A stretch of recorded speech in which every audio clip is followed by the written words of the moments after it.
la pupila asombrada que descubre cómo apunta. Soy todo lo que se junta para vivir y soñar. Una mirada lo dice todo.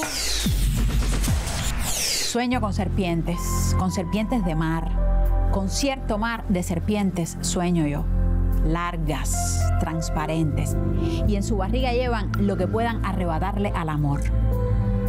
Con estos versos inconfundibles de Silvio Rodríguez emprendemos la aventura espiritual de hoy, que lleva por santo y seña la pupila asombrada. Aquí, te lo recuerdo siempre, eres bienvenida, bienvenido y también viceversa.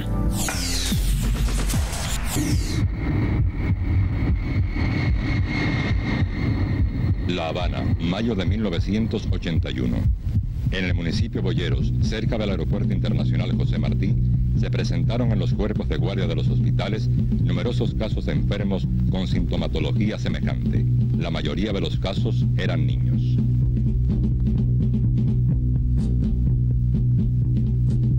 Presumiendo una enfermedad viral por el cuadro clínico de los enfermos y debido a la explosividad con que se presentó la misma, se orientó de inmediato el estudio de los aspectos epidemiológicos.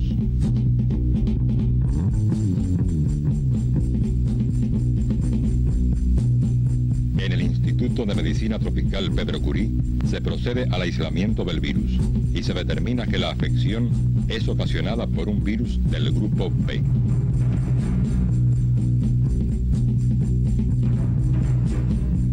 Investigaciones posteriores determinan que se trata del virus del dengue hemorrágico, cuyo agente transmisor es el mosquito Aedes aegypti.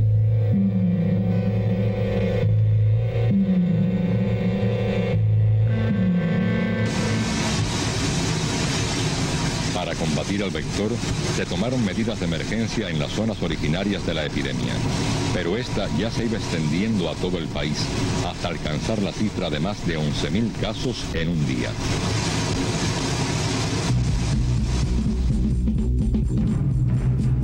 Frente a esta situación, se elaboró un tratamiento uniforme para los pacientes y se habilitaron 49 centros emergentes para elevar a 171 las instalaciones hospitalarias. Todo el personal médico y de salud del país redobló sus esfuerzos en atender día y noche a los enfermos.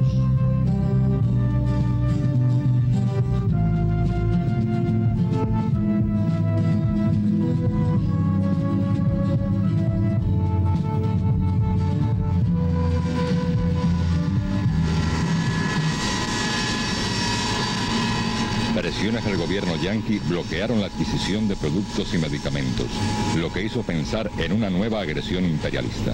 Era la cuarta epidemia que en menos de 3 años surgía en Cuba. Anteriormente, la fiebre porcina, la roya de la caña y el moho azul del tabaco habían causado grandes daños a la economía. ¿Qué tiene pues de extraño que el imperialismo se deje arrastrar de nuevo a la tentación de usar traicioneramente armas biológicas contra Cuba? Compartimos las convicciones del pueblo y albergamos la profunda sospecha de que las plagas que han azotado a nuestro país, y especialmente el dengue hemorrágico, pueden haber sido introducidas en Cuba, en nuestro país, por la CIA.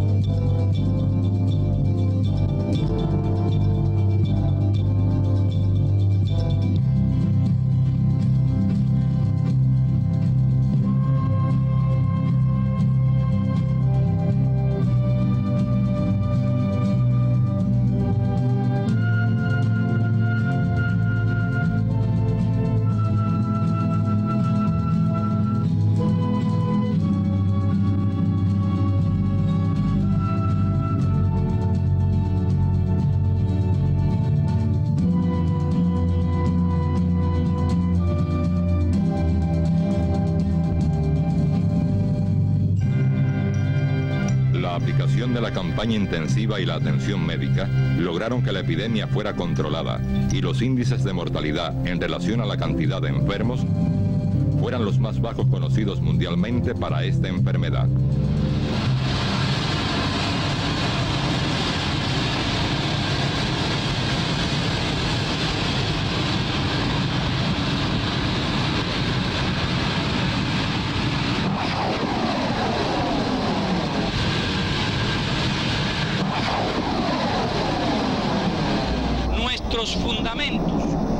sólidos para pensar lo peor del imperialismo y sus instituciones de terror y crimen.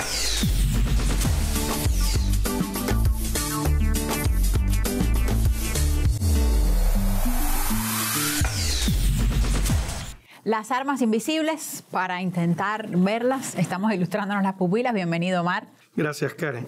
Y las armas invisibles para introducir este programa. Vamos a ampliar lo que contiene este material del ICAI a principios de los 80, motivado por aquella gran epidemia de dengue hemorrágico que movilizó al país y que fue un punto de otra serie de epidemias e invasiones de medios bacteriológicos, virus, etcétera, introducidos en Cuba desde fines de los años 70 y principios de los 80. Habiendo pasado una larga epidemia de otro nacimiento, sabemos hoy mejor lo que estamos hablando para mostrárselo ya a un amplio público que no vivió aquella etapa.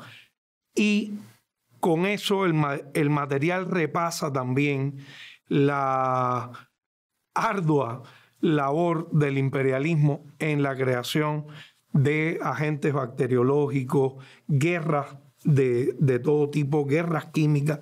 Esas son las armas invisibles, porque en efecto gases venenosos no suelen verse, pero llevan mucho tiempo aplicándose, y ahora mismo, y es con lo que quiero cerrar, a raíz del conflicto entre Rusia y Ucrania, no sabemos todo, pero ha habido mucha información de cuánto se estaba produciendo allí en el más absoluto silencio y en la más absoluta invisibilidad. Gracias, Omar. Vamos entonces con el material.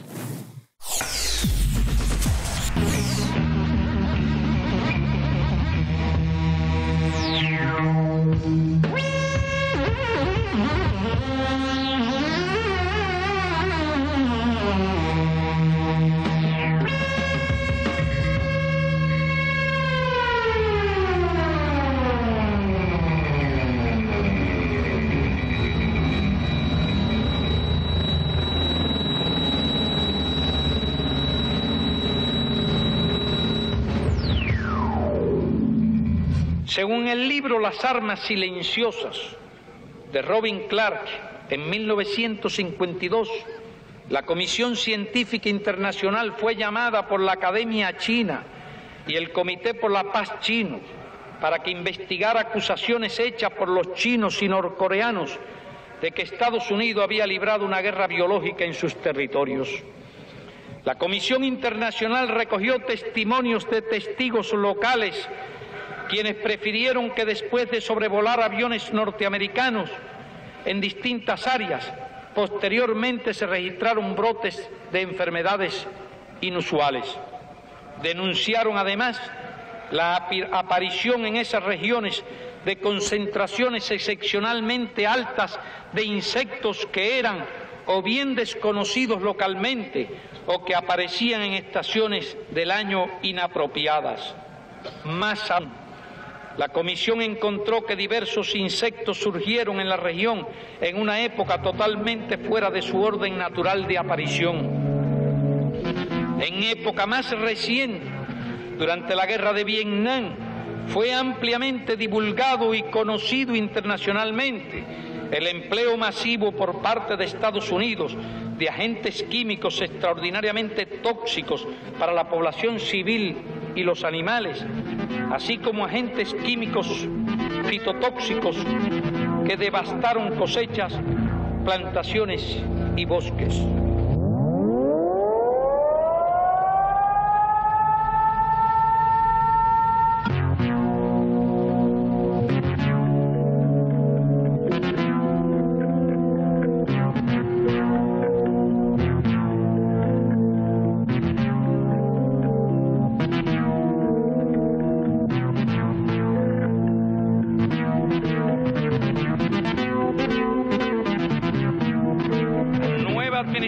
norteamericana no ha dicho una sola palabra sobre los métodos que empleará la CIA. Emplazamos al gobierno de Estados Unidos a que defina su política en este terreno, a que diga si la CIA será autorizada de nuevo o no, o está siendo autorizada ya a organizar atentados a los dirigentes de la revolución y a utilizar plagas contra nuestras plantas, nuestros animales y nuestra población. No pueden ser tan cínicos ni tan desvergonzados como para guardar silencio sobre una cuestión tan grave y esencial.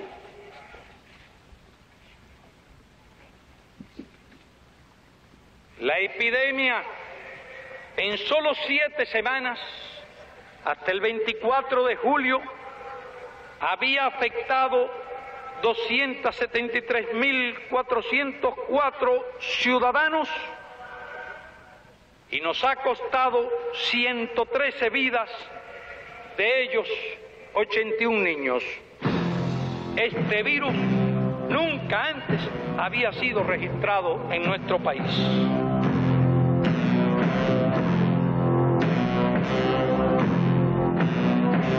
Nos hemos enfrentado con éxito a las epidemias. Fiebre porcina, roya de la caña, moho azul, y las hemos erradicado. Nos enfrentamos ahora al dengue hemorrágico y lo erradicaremos.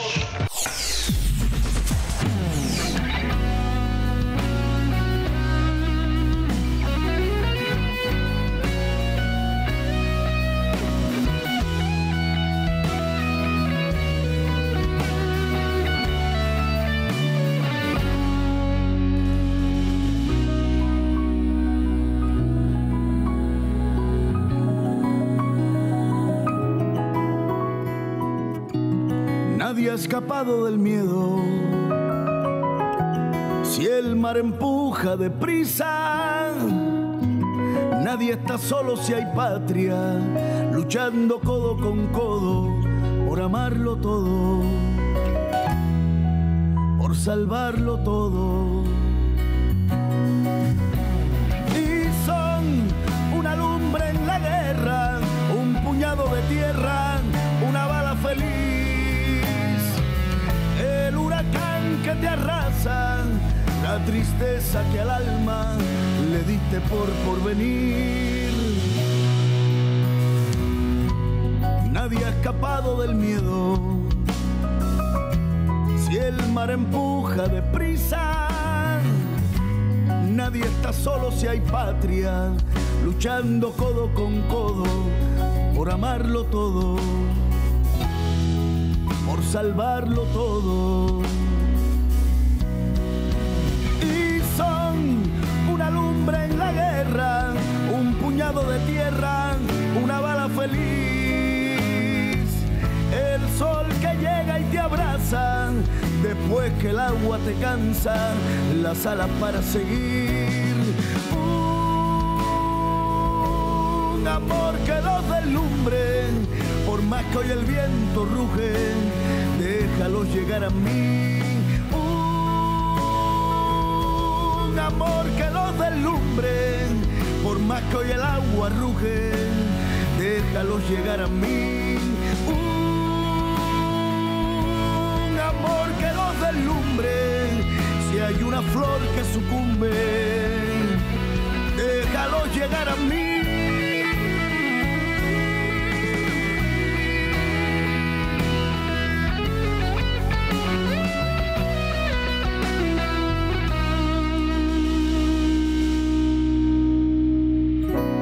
Nadie ha escapado del miedo.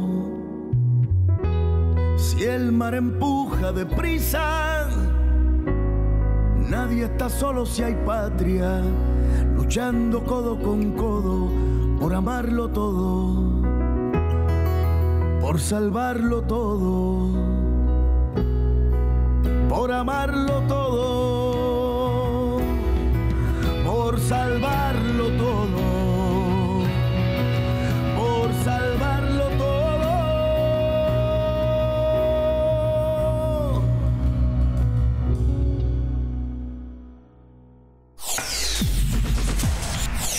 Y en este minuto del programa sumamos a la conversación a alguien que ha estado por más de 40 años, yo lo digo y me impresiona, investigando este tema de la guerra biológica contra Cuba. Bienvenido, profe, a nuestro programa. Muchas gracias por invitarme a tu programa. No, gracias a usted. Usted también es parte de esta familia, aunque no había sido todavía la oportunidad, no se nos había dado de tenerlo aquí. Seguro, a ver qué decir. Este libro que estamos viendo, La guerra biológica contra Cuba, que quiero acotar, es el material publicado más abarcador sobre este tema.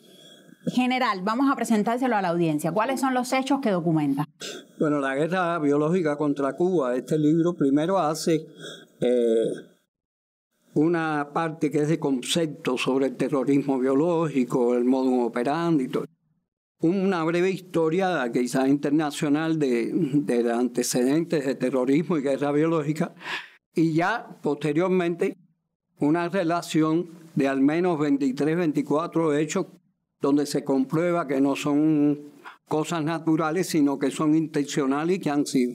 En algunos de vinculados ellos, a nuestro país. Vinculados a nuestro país, inclusive en algunos se ve la participación de especialistas norteamericanos en esto. Y una cosa muy importante que tiene el libro también es una relación de los intereses y acciones de la CIA propiamente relacionada con la guerra, el terrorismo biológico contra Cuba. Y bueno, en particular, después tal, por ser el más abominable, vamos a decir, porque afectó a las personas, 101 niños muertos, que fue el dengue grave o hemorrágico, como se llamaba en aquel momento, en el año 80-81. Precisamente ese es uno de los temas que nos interesa particularizar en nuestra conversación, profe. ¿Qué pruebas hay de que ese dengue hemorrágico no fue, como usted decía, producto de circunstancias naturales, sino que forma parte de esta guerra contra Cuba? Hay unos cuantos elementos. Primero, eso tiene un antecedente. En el año 1975, en Bogotá, Colombia, se desarrolló una reunión sobre el dengue para las Américas, auspiciada por la Organización Panamericana de la Salud. Ahí participaron varios científicos norteamericanos, algunos de ellos militares, e incluso uno específicamente que había trabajado, de hecho trabajaba en una institución científica militar. Entonces se había hecho una encuesta a partir de unos sueros que había aquí recolectados sobre la existencia o no de dengue en Cuba, si hubiera o no circulado. Y arrojó que solamente en personas mayores de 30 años había títulos muy bajos de dengue, lo que infería de que aquí había circulado un dengue por allá por el año 40 y pico, tal vez. Y llevamos casi 40 años sin la presencia del dengue. Este científico en particular negó eso, que no podía ser, que Cuba estaba aquí, que había dengue alrededor, que tenía que haber... E insistió en que ellos tenían que venir a verificar. Él vino y ahí hubo cosas un poco extrañas, raras, ¿no? Él trajo cepas de 3 tipos de dengue: dengue 1, dengue 3 y dengue 2. Increíblemente, para un hombre de ese nivel científico, asesor de la Organización Panamericana y Mundial de la Salud, el del 1 y el del 3 no sirvieron, no servían, estaban alterados. Y solo pudo investigar el del dengue 2. Es decir, realizó nuevamente esa encuesta, llegó a las mismas conclusiones, pero siempre especificando en nuestro criterio que el dengue 2 no había anticuerpos, y por supuesto de ningún otro dengue. Y entonces, eso al final lo publicó. ¿Qué pasa? Fue a los lugares, la situación del mosquito, como se sabe, estaba bastante alta, la plaga, no había ese control, y bueno, ya eso era todo propicio para que se pudiera actuar. Un elemento muy importante es que en el año 79, en una reunión internacional que se hace sobre el terrorismo y la guerra biológica, los países que tienen esos medios tienen que informar qué medios tienen y con qué vacuna, con qué método, con qué medicamento, antídoto para protegerse.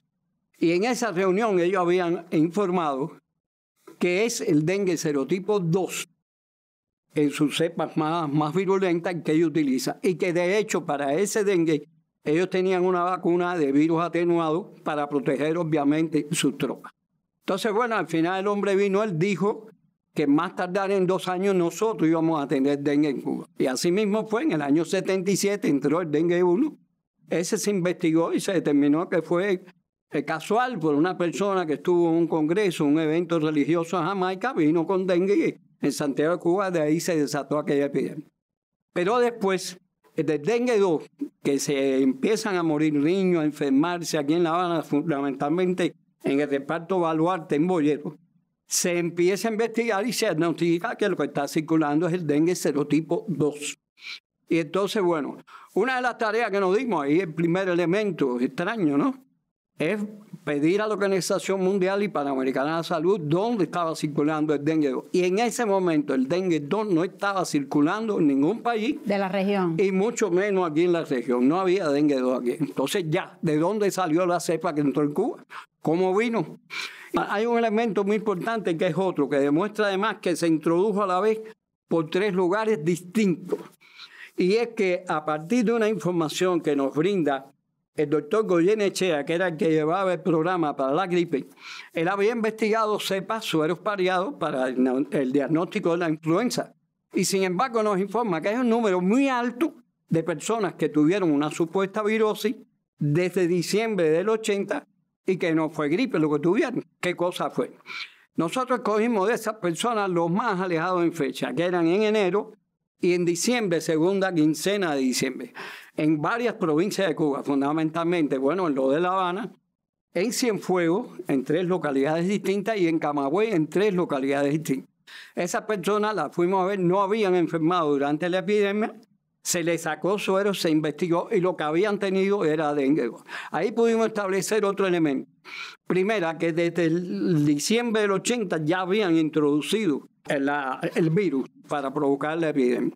Y después, estos casos no tenían relación entre ellos desde el punto de vista epidemiológico, ni los de Cienfuegos, ni los de Camagüey, ni con el de La Habana, el del reparto Baluarte. Es decir, coincidentemente, un elemento que ya nosotros conocíamos por otras investigaciones, la mayoría de los hechos de terrorismo biológico aquí muchas veces surgen o en las cercanías del aeropuerto de La Habana o debajo de los corredores aéreos internacionales, el de Girón fundamentalmente, ahí en Matanzas y en Camagüey, el corredor Maya, y en los alrededores de la base naval de Guantánamo.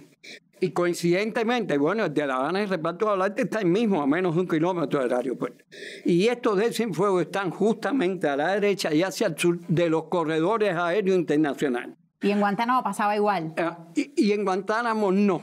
Entonces eso infiere que lanzaron los mosquitos infectados, lo que fuera, lo lanzaron por eso. Una modalidad que nosotros conocemos, que estudian, que investigan y que lo hacen. Entonces, en Guantánamo, tu pregunta es muy importante. Nosotros nos percatamos que en Guantánamo era la provincia que menos casos y menos muertes tenía. Bueno, dijimos, nos acordamos del tema de la famosa vacuna y la protección. Fuimos allá, pudimos entrevistarnos allí, se entrevistó a un señor que llevaba muchísimos años trabajando en la base naval de Guantánamo, cubano que vivía en Guantánamo, era el jefe de enfermería del hospital de La Habana. Y él nos informó que en septiembre del 80 vino un avión con unos médicos de la Marina norteamericana y vacunaron a toda la base. Ahí nos acordamos de la famosa vacuna del dengue. Y entonces él le preguntó, ¿no? Insistió, ¿y esto contra qué es esta vacuna? Y dijeron, no, para prevenir enfermedades, sin decir para qué. Una cosa curiosa, cuando aquí se declara la epidemia en mayo del 81, que ya se hace el diagnóstico, no viene nadie de Estados Unidos a verle a sus soldados en la base. Que es un proceder habitual, ir a proteger a la población. Tiene una base en un lugar, marines, miles de marines ahí, ya hay una epidemia, lo lógico, usted venga a ver qué está. No vinieron. Sin embargo, ya cuando se estaba acabando la epidemia, en la base se presentaron 2 casos de dengue. Vinieron enseguida corriendo. ¿Qué pasó?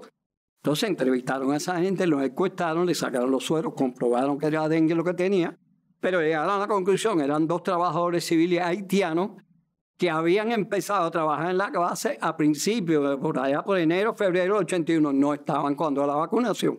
Vieron eso e inmediatamente se fueron otra vez. Ese es un elemento. 3 focos a la vez, debajo. Esto de los corredores aéreos, unos años después, en el año 96, un piloto cubano sorprendió una avioneta norteamericana regando una sustancia precisamente ahí encima del corredor de Girón, de Matanzas. Eso se investigó, la prensa, ellos dieron mil justificaciones, era una avioneta del Departamento de Estado de Estados Unidos. Nos preguntaron incluso especialistas que llevábamos tiempo trabajando en esto, qué cosa fue, y nosotros dijimos, bueno, hay que alertar a Salud Pública, Sanidad Veterinaria, a ver qué surge en esa zona. Si surge algo, eso fue lo que tiraron esta vez. Y evidentemente, un mes y pico después, apareció precisamente en el este de La Habana, en el oeste de Matanzas, el trip palming, una plaga que daña los cultivos de frijol, de col, todo lo que es alimento, y estamos en periodo especial, en el año 96. Es decir, evidentemente se demostró eso que nosotros decíamos del dengue, se demostró. Vamos a tomarnos un respiro en la conversación, profe. Sí, cómo no. Vamos a poner un material que dialoga con todo esto que hemos estado conversando y hay mucho más que contar. Gracias. Gracias.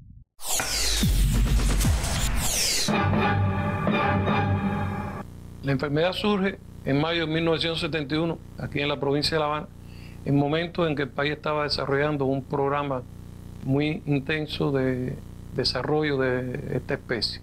En los estudios epizootiológicos que se realizaron, se detectaron algunas aves migratorias con cambios de conducta y muertas, y al ser investigadas en el laboratorio por los virólogos que participaban en el trabajo de control, de forma muy sorpresiva, se determinó que esta era el virus de la fiebre porcina africana que había sido adaptado a aves. Por tanto, es evidente que fue una manipulación a nivel de laboratorio para convertir estas aves en el vehículo de propagación de la enfermedad.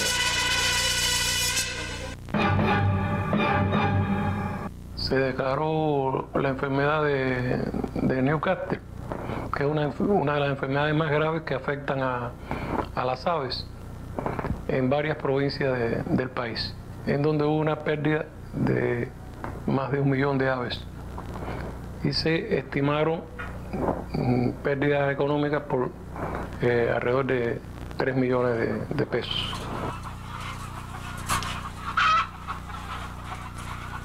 De forma sorpresiva, cuando ya la enfermedad se encontraba bajo control en el país, no surgían casos. Se detectó en la provincia de Santiago de Cuba, también en algunas partes del territorio de Guantánamo, la enfermedad de Newcastle. En este caso, llamó poderosamente la atención que cuando se hicieron las investigaciones de laboratorio, la cepa del virus de la enfermedad de Newcastle que se aisló, se identificó y se estudió, era una cepa con una alta patogenicidad, o sea, con una alta capacidad para producir enfermedad en las aves. Pero lo más curioso es que al mismo tiempo eran cepas que producían en los animales una alta cantidad de títulos de anticuerpos, cosa que en la naturaleza normalmente las cepas que producen una alta cantidad de anticuerpos son cepas de poca patogenicidad, o sea, cepas que hacen relativamente poco daño a los animales. De todo esto se pudo concluir que realmente estas eran unas cepas que habían sido trabajadas a nivel de laboratorio, habían sido modificadas en sus propiedades para que tuviesen propiedades que no les correspondía a las cepas normales. Esta roya era una enfermedad secundaria de la caña hasta que apareció en el Caribe, porque coincidente con que en la región del Caribe había un grupo de variedades muy susceptibles a esta enfermedad. A nosotros nos costó 1 millón de toneladas de azúcar y nos costó reemplazar completamente la barbeado 4362, que no había forma de cultivarla en presencia de la roya. Hubo que hacer fuertes inversiones sustituyendo la variedad, y estas son las circunstancias que conocemos. Después empezamos programas de mejoramiento, cambiamos variedades, pero eso en esencia nos costó muchos años, mucho azúcar y mucho dinero al país. Y fue una epidemia inesperada totalmente, de la cual no existían antecedentes en la región.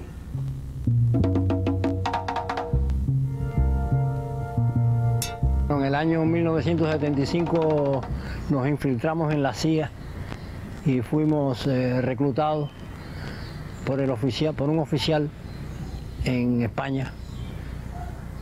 El principal objetivo que planteaba la CIA, que nos planteó la CIA a nosotros, fue la guerra económica, es decir, la destrucción económica de Cuba, porque ellos tenían la idea de que con una crisis económica se produciría el colapso de la revolución cubana. Ellos, por lo tanto, necesitaban información que les permitiera establecer las medidas necesarias para producir el mayor daño económico posible a Cuba. Ellos se interesaban por conocer qué tipo de la caña actualmente, qué nuevas enfermedades se podían detectar, qué institutos de investigaciones contaba Cuba para combatir las enfermedades, cuántas estaciones de control fitosanitario existían en Cuba y dónde se ubicaban para detectar y controlar las enfermedades de la caña, y informar cualquier nueva enfermedad que se detectara dentro de la caña de azúcar.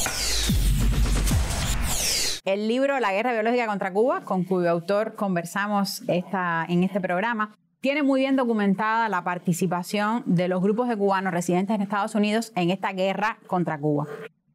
¿De qué manera pueden haber obtenido esos agentes biológicos, que no son como otras armas que en Estados Unidos se compran en una tienda, este tipo de elementos no? ¿De qué manera esos grupos pueden haber obtenido estos recursos? Ahí hay varios elementos muy importantes. Uno es que habíamos dicho que el dengue 2 no estaba circulando en ese momento, mucho menos cerca de Cuba.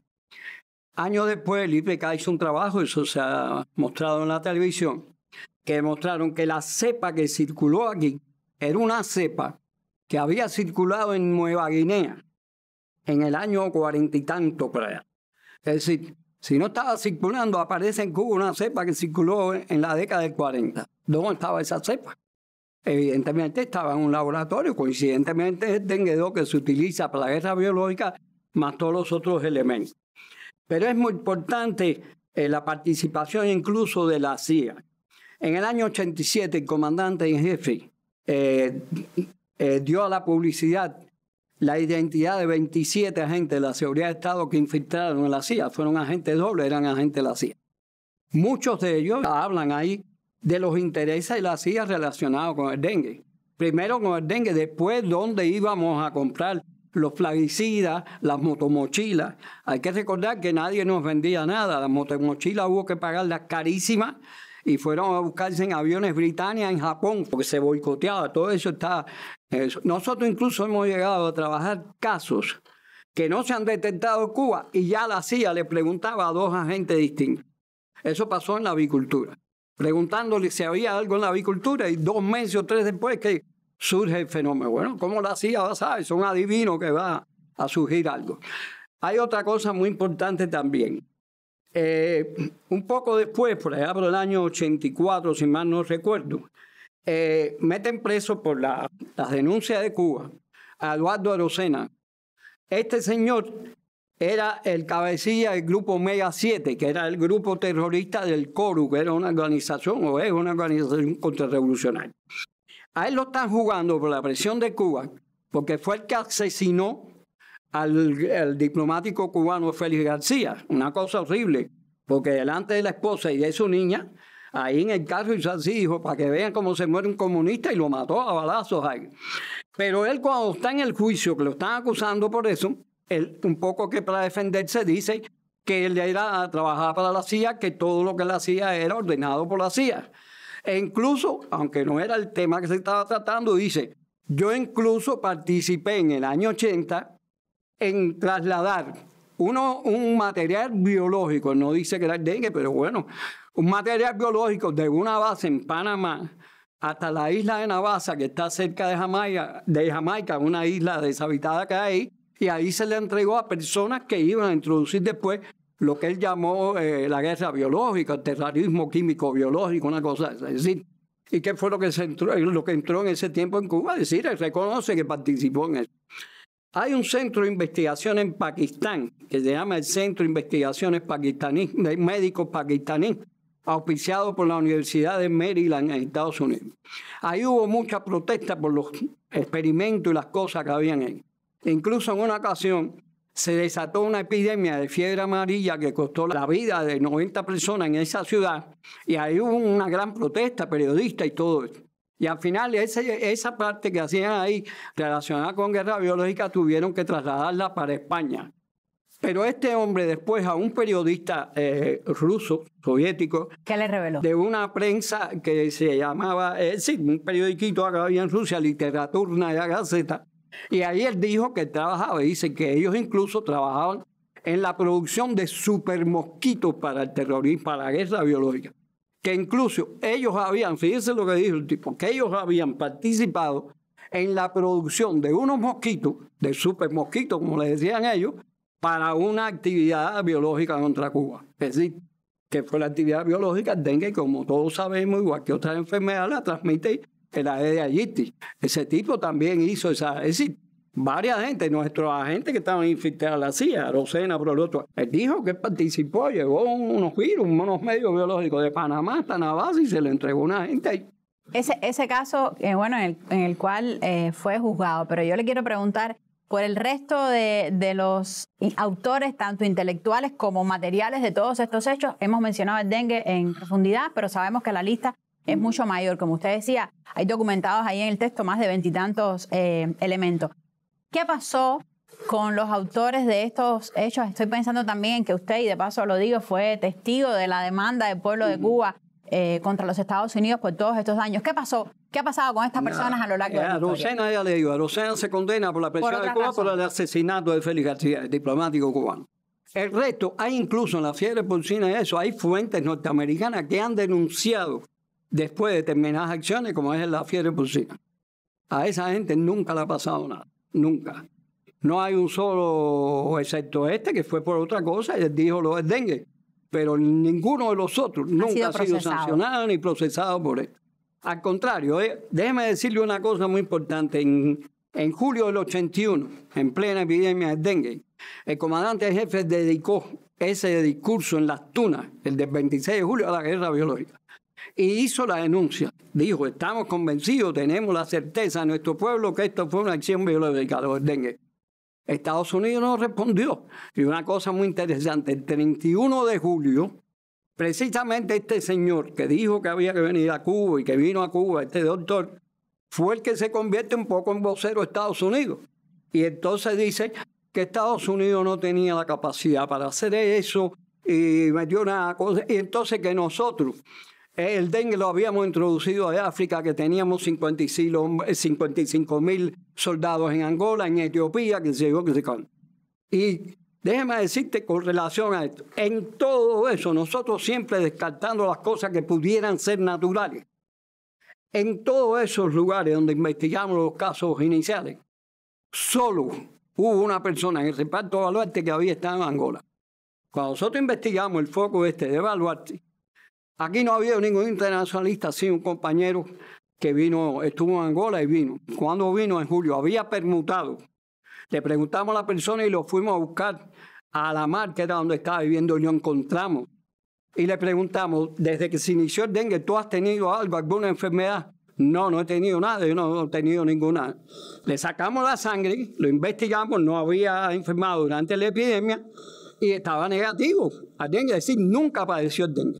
Entonces, se descarta eso. En el resto de los focos que investigamos, el de Cienfuegos, el de Camagüey, no había la presencia de ningún lado, ni siquiera en los otros focos de aquí de La Habana. Pues muchísimas gracias, profe, por esta historia, por el libro. Ha sido muy ilustrativo para nosotros todo lo que nos ha contado, y la puerta queda abierta para que vuelva usted con más de toda esta historia fascinante, pero terrorífica también. Gracias a ustedes por invitarme. Cuente conmigo cada vez que deseen. Muchas gracias.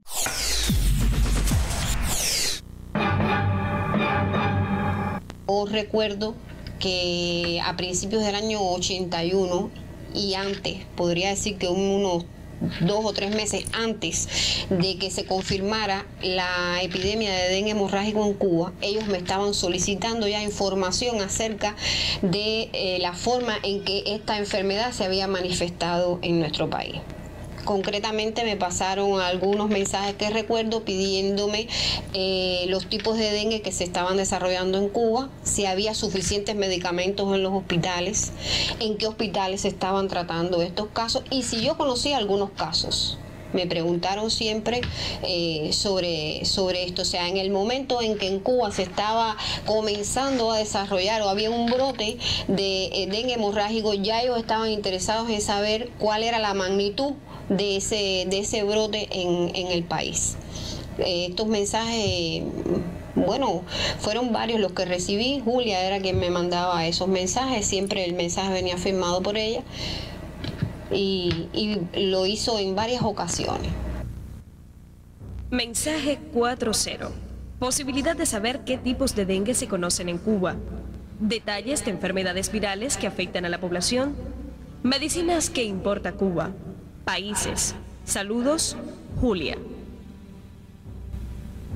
La CIA se interesó mucho en que yo hiciera análisis referente a la situación de salud pública en el país, de manera que les sirviera a ellos de elementos para trazar la política y las acciones para dañar el sistema de salud cubano en diferentes frentes y en diferentes momentos. Nosotros regresamos de África en el año 80, fines del 80, y aproximadamente en el mes de mayo, junio de ese año, del 81, se desató en el país una grave epidemia de dengue, que no había antecedentes de la misma en el país. Esta epidemia afectó, lógicamente, los servicios de salud y además de afectar los servicios de salud, puso en tensión al país y provocó decenas de víctimas, tanto adultos como niños. Nosotros a finales de ese año, en el mes de noviembre, tuvimos un contacto con la Agencia Central de Inteligencia en la ciudad de Barcelona. En esa ciudad, en ese contacto, la CIA estaba muy interesada en conocer varias cosas con relación a la epidemia. Estaba interesada en saber qué situación de pánico se había creado en la población, cuál era la situación de la asistencia médica en los cuerpos de guardia, qué medicina se contaba para enfrentar esa situación, qué larvicida se usaba, de dónde se traía. Estaba muy interesada en saber si las cifras reales que se ofrecía por el gobierno cubano, por el Ministerio de Salud Pública, eran ciertas, o sea, eran reales o no. En definitiva, ellos trataron en aquel momento, prácticamente ya al final de la epidemia, cuando yo pude establecer contactos con ellos otra vez, hacer una evaluación integral del efecto de la epidemia sobre los servicios de salud y sobre la población, y conocer el estado de ánimo que existía en la población relacionado con dicha epidemia. Intereses con relación a la conjuntivitis hemorrágica eran similares a los del dengue. Cómo se comportaban los cuerpos de guardia, en qué grado se afectaba la economía, cuál era el estado de la población, con qué medicamentos se contaba. Y además de eso, estuvieron durante un tiempo interesados en diferentes enfermedades. Estuvieron muy interesados en la situación de la hepatitis B, especialmente en la isla de la Juventud. Y llamó la atención que sería como en el año 83, 84, no me recuerdo bien porque han pasado mucho tiempo, en la Ciudad de México, se mantuvieron un interés mantenido para saber si en Cuba había o se podía desarrollar casos de una enfermedad desconocida en el país, producida por un arenavirus y transmitida por roedores, es decir, por ratones, que es la fiebre de Lassa, que se origina precisamente en Nigeria, en la ciudad de Lassa, y que produce un cuadro de shock similar al dengue. Es decir, daba la impresión que ellos buscaban cualquier vector que pudiera introducir y propagar una enfermedad en el país. Mensaje 9.7. Detalles sobre hepatitis, instalaciones Isla de la Juventud. Sobrebrote de conjuntivitis. Escasez de medicinas y equipos médicos. Abrazos, James. Esas son experiencias que uno tiene y que sencillamente demuestran una política destinada a crear una situación de afectación de la población civil. Eso hoy puede ser caracterizado con el término de terrorismo biológico.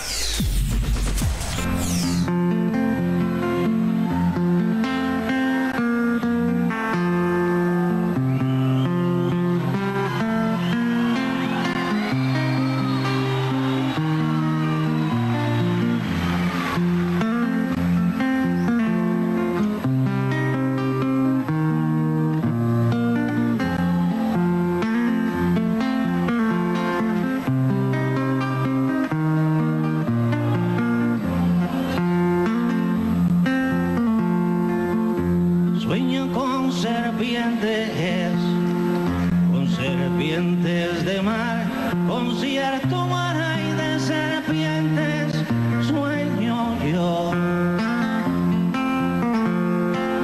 Largas, transparentes, y en sus barrigas llevan lo que puedan arrebatarle al amor.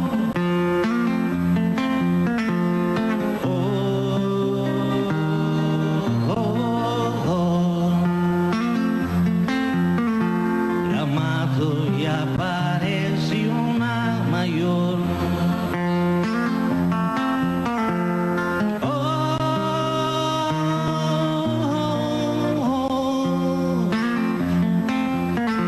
Con mucho más infierno en digestión.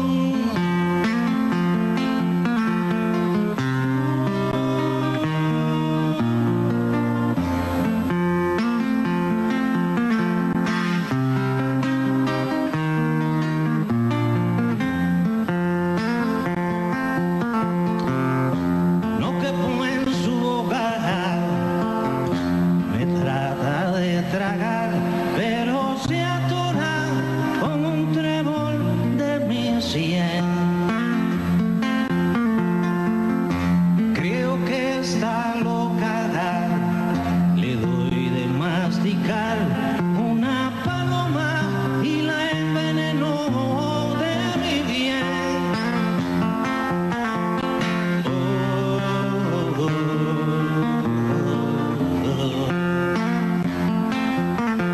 La mato y aparece una mayor.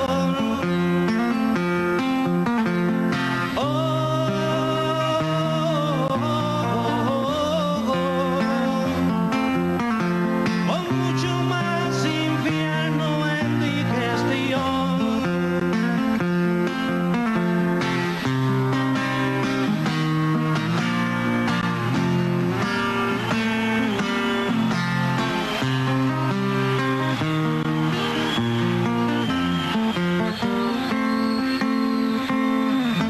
Esta al fin me engulle y mientras por su esófago paseo voy pensando en que vendrá, pero se destruye cuando llegó a su estómago y planteó como un verso una verdad.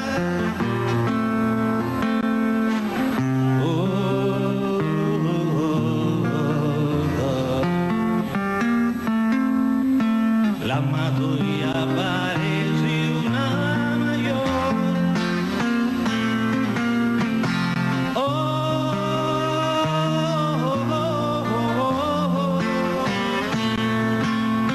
Con mucho más infierno en digestión.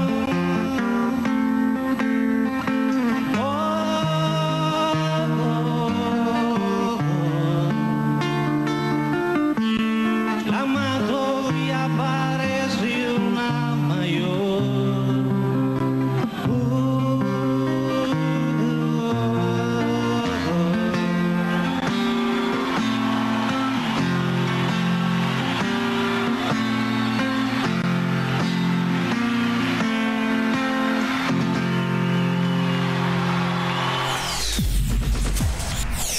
I'll add one provocative statement We could take it up later. It may shock you or not shock you, or you may say, I already know that, Professor Sachs. But I chaired a commission for The Lancet for 2 years on COVID. I'm pretty convinced it came out of U.S. lab biotechnology, not out of nature. There's enough evidence that it should be looked into, and it's not being investigated. Como vemos, lo de la guerra biológica de los Estados Unidos no es agua del pasado y tiene muchas expresiones en el presente. Nos despedimos con un pueblo, con un país que todavía está pagando las consecuencias de dolor y de muerte que causaron los ataques químicos del ejército de Estados Unidos. Estoy hablando de Vietnam. Todos sabemos que se usó el agente naranja y precisamente esa tragedia y esa barbarie inspiró al chileno Víctor Jara a una hermosa canción que traemos en la versión de Nuevos Músicos Chilenos. Se llama así, El Derecho a Vivir en Paz. Con esa idea te dejo. Hasta la semana que viene. Cerca de 5 millones de vietnamitas han resultado afectados. Esto por el agente naranja, un arma utilizada química por Estados Unidos durante su agresión hace 40 años. Aún hoy siguen naciendo niños con gravísimas malformaciones. Los afectados y el gobierno de Hanoi reclaman indemnizaciones al gobierno estadounidense, así como la descontaminación total del país. Vamos a ver a continuación estas imágenes, pero les advertimos que estas son imágenes un poco fuertes. Aviones de los Estados Unidos descargaron sobre Vietnam 76 millones de litros de agente naranja, un herbicida para deforestar la selva que acabó contaminando 30.000 pueblos y aldeas. El propietario de esta vivienda, excombatiente en la guerra, tiene una hija y una nieta que han nacido ciegas y con graves problemas en la piel. No sé cómo me infecté, no me di cuenta hasta que mi mujer tuvo a mi hija. Tengo otros compañeros a los que le ha pasado lo mismo. Ningún miembro de la familia puede trabajar y sobreviven con una paga del Estado de apenas $100 al mes. Solo deseo que en el futuro encuentre una forma de curar la ceguera de mi hija para que pueda tener una mejor calidad de vida. Los afectados han demandado hasta 3 veces al gobierno de los Estados Unidos y a las 2 empresas que produjeron el herbicida. Y las 3 demandas han sido archivadas a pesar de que hay un precedente. 800 soldados norteamericanos, también infectados, sí que han sido indemnizados. Ahora estamos preparando una 4ª demanda. Vamos a intentar contratar un equipo de abogados estadounidenses, porque si no es muy difícil ganar. Las 3 veces anteriores nos han dicho que nos falta pruebas. En el hospital Tudu de Ho Chi Minh atienden en estos momentos a más de 60 niños afectados, algunos con gravísimas malformaciones nunca vistas antes de la guerra. Los problemas más comunes son el cáncer y problemas genéticos que son hereditarios. Ahora hay una familia con 15 miembros afectados. Niños con los brazos o las piernas retorcidas, sin ojos para mirar un mundo que tampoco entenderían. Niños con el cerebro más grande que el cráneo. Los médicos solo pueden administrarles sedantes. Son malformaciones incompatibles con la vida. La tercera planta de este hospital es un auténtico viaje al horror. Cada una de estas habitaciones esconde dramas difíciles de soportar porque son víctimas inocentes de un arma química que afecta ya 4 generaciones de vietnamitas. Tomar conciencia de las realidades, denunciar y combatir resueltamente esa política demencial es uno de los caminos para evitar el holocausto.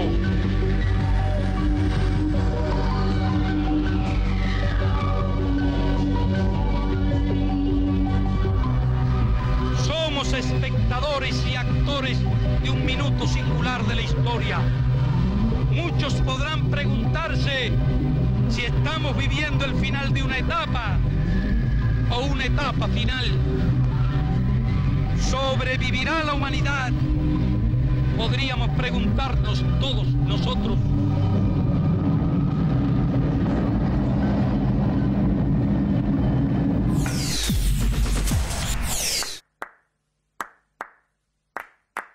El derecho de vivir sin miedo en nuestro país, en conciencia y unidad, con toda la humanidad.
es la paz nuestra canción.